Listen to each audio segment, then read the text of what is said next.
नमस्कार everyone, steno connected या आपल्या यूट्यूब चॅनलवरती आपणा सर्वांचं खूप खूप स्वागत आहे। आज आपण महाराष्ट्रातील दुष्काळ आणि जलसंपत्तीचे नियोजन यामधील पुढील पाठ डिक्टेशनसाठी घेणार आहोत। तत्पूर्वी व्हिडिओला लाईक केलं नसेल तर लाईक करून घ्या आणि आपल्या चॅनलवरती नवीन असाल तर आपल्या चॅनलला नक्की सबस्क्राईब करा। ठीक आहे, आजचे डिक्टेशन हे 80 वर्ड्स पर मिनिट राहील। चला स्टार्ट करूयात। स्टार्ट। पॅरा, भारतासारख्या गरीब देशाजवळील मर्यादित साधनसामग्री व मर्यादित आर्थिक पाठबळ लक्षात घेऊन या प्रश्नांचा विचार सातत्याने व्हावयास पाहिजे। स्वातंत्र्य मिळून आता 40 वर्ष पूर्ण झाली आहेत। दुष्काळ, पूर आणि नैसर्गिक आपत्तींना तोंड देण्यासाठी केंद्र आणि राज्य सरकारे प्रचंड प्रमाणात पैसा व शक्ती खर्च करीत आहेत।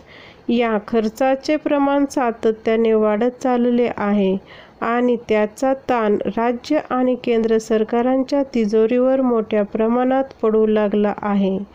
अशाच प्रमाणात वाढता खर्च होत राहिला तर भावी काळात हा ताण सहन करणे केंद्र अथवा राज्य सरकारांना आणि येथील अर्थव्यवस्थेला शक्य होईल काय, हा विचार करण्यासारखा महत्त्वाचा प्रश्न आहे। हल्लीचे नैसर्गिक आपत्तींना तोंड देण्याचे आणि जनतेला मदत करण्याचे कार्यक्रम मानवी दृष्टिकोनातून काही प्रमाणात समर्थनीय असले जरी त्यामुळे जनतेच्या हालअपेष्टा खरोखरच कमी होत नसल्या किंवा आर्थिक विकासावर यांचा प्रतिकूल परिणाम होत असला आणि नैसर्गिक प्रतिकूल परिणामांची व्याप्ती दिवसेंदिवस सारखी वाढत राहिली तरीही प्रश्न हाताळण्यात आणि अशी परिस्थिती ज्या कशामुळे अधिक अवघड होत चालली आहे याची कारणमीमांसा करणे महत्त्वाचे आहे आणि अशा प्रकारच्या मूलभूत मीमांसेचे असाधारण महत्त्व आहे।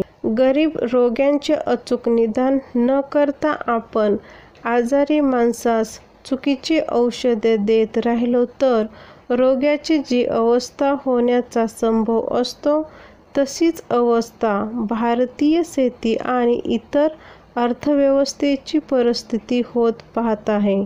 भारताच्या आर्थिक विकासाला वेळीच योग्य वळण दिले नाही तर दिवसेंदिवस नैसर्गिक आपत्तींना सामोरे जाण्याचे भारताचे सामर्थ्य कमी होण्याचा हमखास धोका आहेच।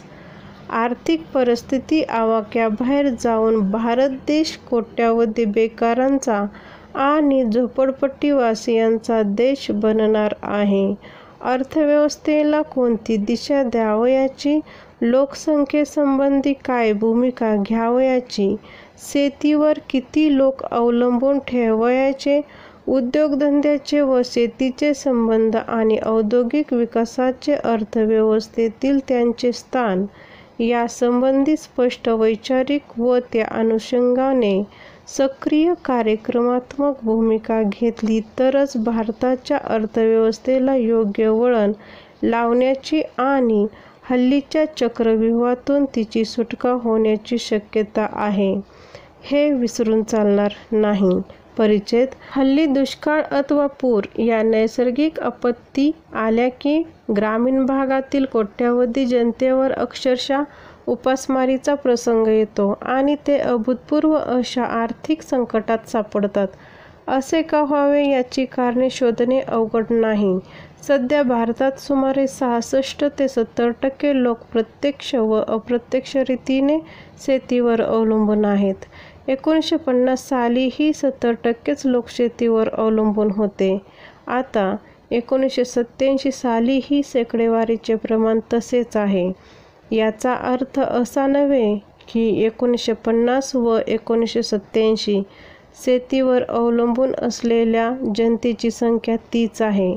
1950 साली भारताची लोकसंख्या 35 कोटी होती, म्हणजे 35 कोटीच्या 65 ते 70% म्हणजे सुमारे 25 कोटी लोक शेतीवर प्रत्यक्ष वा अप्रत्यक्ष उपजीविका करत होते. आता भारताची लोकसंख्या 75 कोटीच्या आसपास आहे. म्हणजे 75 कोटीच्या 70% म्हणजे 50 ते 52 कोटी लोक आता शेतीवर अवलंबून आहेत.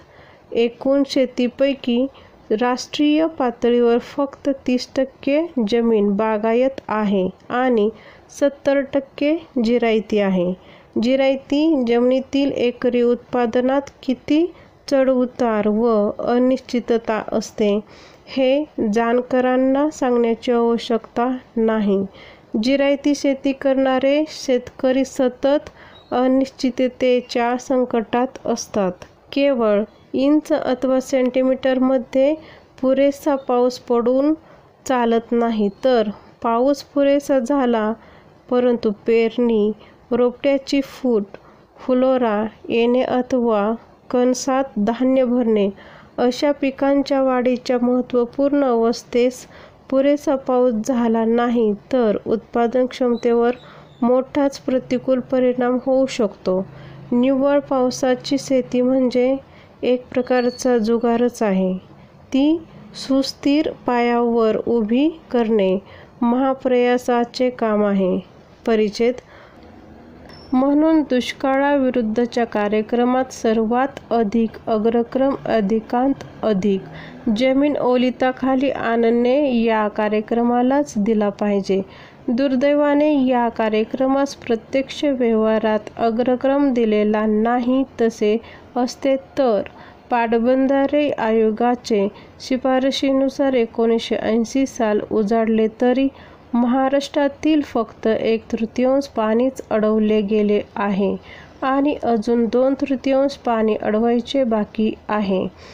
आता तर बहुतेक पाटबंधारे योजनांची कामे जवळजवळ बंद आहेत किंवा पैशाअभावी थंडावली आहेत. पाटबंधारे योजनांच्या आधारे दुष्काळी भागाला संरक्षण देण्याचा प्रश्न अग्रक्रमाचा तर राहिलाच नाही, परंतु दिवसेंदिवस ही कामे पुरी करणे वाढलेला खर्च लक्षात घेता अवघड होणार आहे.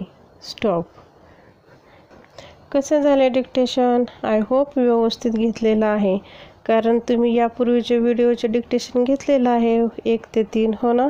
आणि ज्यांनी डिक्टेशन घेतलेले नाही आहे त्यांनी 1 ते 3 हे डिक्टेशन आधी कवर करा, नंतर 4th नंबरचं डिक्टेशन कवर करा. कारण कसं आहे, सर्व हे डिक्टेशन ह्या सिरीजमधील सर्व डिक्टेशन हे इंटरलिंक आहेत आणि पहिले डिक्टेशन दुसरं डिक्टेशन घेतलं तर तुम्हाला काही शब्दांची बऱ्यापैकी ओळख झालेली असेल आणि पुढील सर्व डिक्टेशन घेताना खूप इझी जाईल. आउटलाईन व्यवस्थित काढता येतील, ओळखता येतील आणि ट्रान्सलेशन करताना काही अडचण येणार नाही. हे लक्षात आलं असेल. आज आपण इथंच थांबूयात. ठीक आहे. Take care.